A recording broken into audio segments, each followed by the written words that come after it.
having a blast counting down the top 100 movies of all time. Number 87 is Brian De Palma's The Untouchables. This was Brian De Palma. David Mamet wrote the screenplay. God, I know there's so many names involved in this. Sean Connery, Kevin Costner, Andy Garcia is a great character in this movie. Who's not in this movie in Hollywood? That would be the short list. You can get further with a kind word and a gun than you can with just a kind word. I even love Charles Martin Smith as a little nerdy guy who actually becomes a pivotal character in this movie. I don't know who Charles Martin Smith is. Yeah, he's a little guy with the shotgun. He does a good job. Right. Yeah. Okay.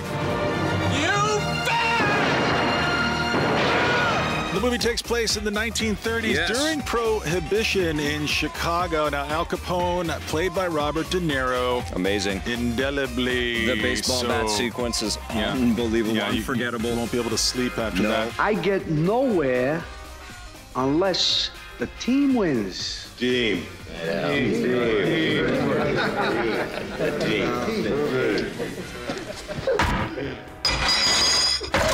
So what happens is he's got his boot on the neck of Chicago. He's running the town, and Elliot Ness, the upstanding citizen. Such a do-gooder. He could be called Dudley Do-Right. I think some of the other people on the police force call him Dudley Do-Right. In fact, just before their first bust in the film, he leans out the window of a snowplow, which they're going to use to barrel in the front door of the hideout where all the booze is, and he says, "Let's go do some good." That's fantastic. Kevin Costner's cadence throughout the whole thing is just brilliant because it's so corny and it's so over the top.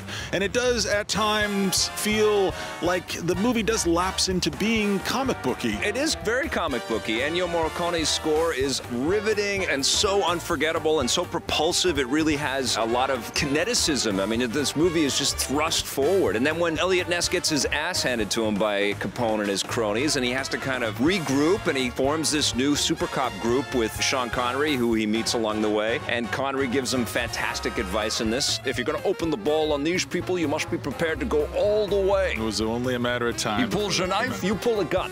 He sends one of yours to the hospital, you send one of his to the morgue. Just let me know when you're finished. That's it. That's the whole quote. Here endeth the lesson. You know what's really fun, though, is exploring the 1930 Chicago that Brian De Palma recreates here. I mean, he shoots Chicago in a certain kind of light that feels timeless and feels like he's really captured the essence of the era. All these awesome scenes are flooding back into my head, like the whole train station sequence when we've got the baby carriage coming down, which was a throwback to Battleship Potemkin.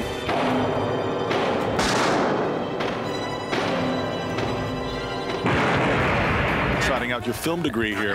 This is a classic, my friend. It is a classic. It was based on classic storytelling of the 1930s, and it really is a classic. It's number 87, made in 87. Congratulations, The Untouchables.